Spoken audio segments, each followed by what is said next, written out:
क्या नाम है? मैं रफ़ीक उर्फ हथौड़ी प्रधान, अध्यक्ष जिला सरपंच एसोसिएशन नहू मेवात। देखिए सर, आपके सहयोगी सरपंच साहबों से हमने जैसे कि जाना बूचड़खानों को लेकर जिस तरह की प्रोटेस्ट मेवात में लगातार किए जा रहे हैं, आप क्या कहना चाहेंगे? देखिए, सबसे पहले तो मैं आपका धन्यवाद करना चाहूँगा कि आप समय-समय पर ग्रामीण अंचल की, देश और प्रदेश की आवाज़ को बारीकी से उठाते रहते हैं और देश और प्रदेश की समस्याओं से ग्रामीण अंचल को अवगत कराते रहते हैं। देखिए, दरअसल जो ये तकरीबन 1.5 महीने से जो ये मुहिम चल रही है, मेवात संयुक्त संघर्ष समिति के झंडे तले, ये एक जो संगठन तैयार हुआ था, ये जन-जन का संगठन है मेवात का। मेवात की जो आपने अभी थोड़ी देर पहले बात कही थी मेरे साथी से कि महापंचायत का किस दिन कोई कॉल नहीं था समिति की तरफ से। दरअसल ये तो एक मुशावरत मीटिंग के लिए, चर्चा के लिए एक मीटिंग बुलाई गई थी, तो उसने एक बहुत बड़ा पंचायत का रूप ले लिया क्योंकि लोगों का दर्द बाहर निकल कर आ रहा था। ग्रामीण अंचल से लोग निकल कर आ रहे थे, गलियों तक और चौखट तक मेवात संयुक्त संघर्ष समिति की आवाज़ पहुँची है और ग्रामीण अंचल के तमाम लोग ये जानने लगे कि हाँ, मेवात संयुक्त संघर्ष समिति एक बहुत अच्छी मुहिम को लेकर चल रही है। जो मेवात के अंदर कत्ल खाने खुल रहे हैं, जो मेवात के अंदर ये मौत की फैक्ट्रियाँ खुल रही हैं और जो खून की नदियाँ मेवात के अंदर बहने की कगार पर हैं, तो मेवात के ग्रामीण अंचल के लोगों को शिक्षा की नदियाँ बहाने की ज़रूरत है। यहाँ पर बूचड़खानों की मौत, कत्ल खानों की ज़रूरत नहीं है। ये बहुत बड़ा मुद्दा है। ये तो मेवात का मुद्दा नहीं, मैं तो मानता हूँ कि देश का मुद्दा है, ये राष्ट्रीय मुद्दा है। क्योंकि दिल्ली से मात्र 50-60 किलोमीटर की दूरी पर हम बैठे हुए हैं। आज अगर हम तकलीफ़ में हैं तो ये बहुत बड़ी बात नहीं कि दिल्ली भी इसकी चपेट में बहुत जल्द आने वाली है।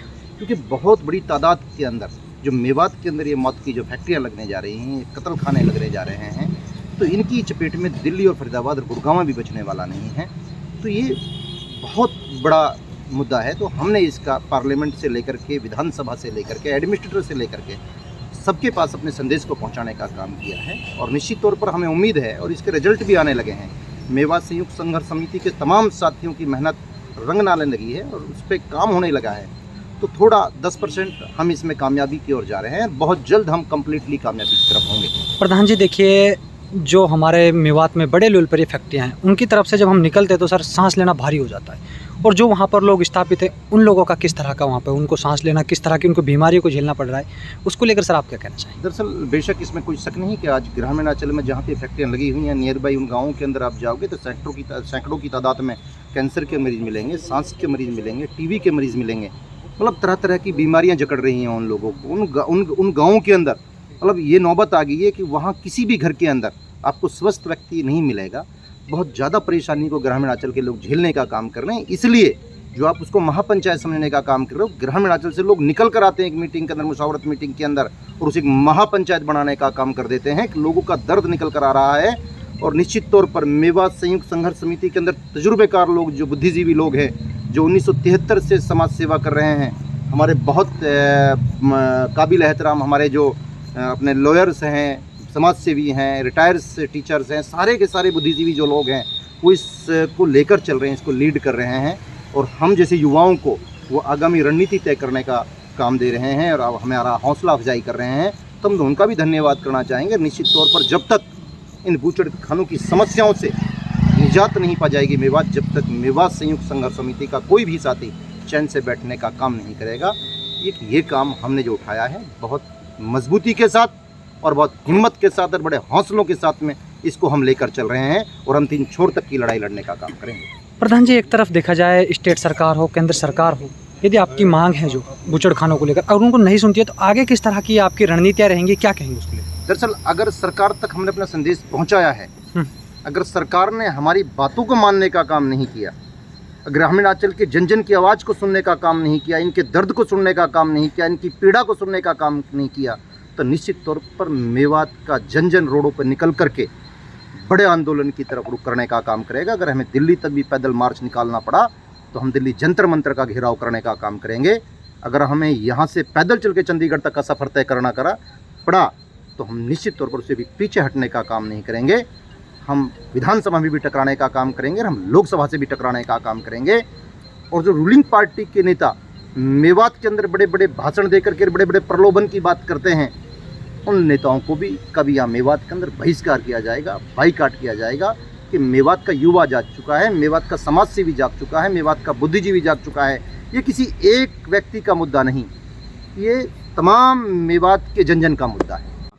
मेरा नाम रशीद अहमद एडवोकेट है और मैं मेवात संयुक्त संघर्ष समिति का एक छोटा सा सहयोगी साथी हूँ।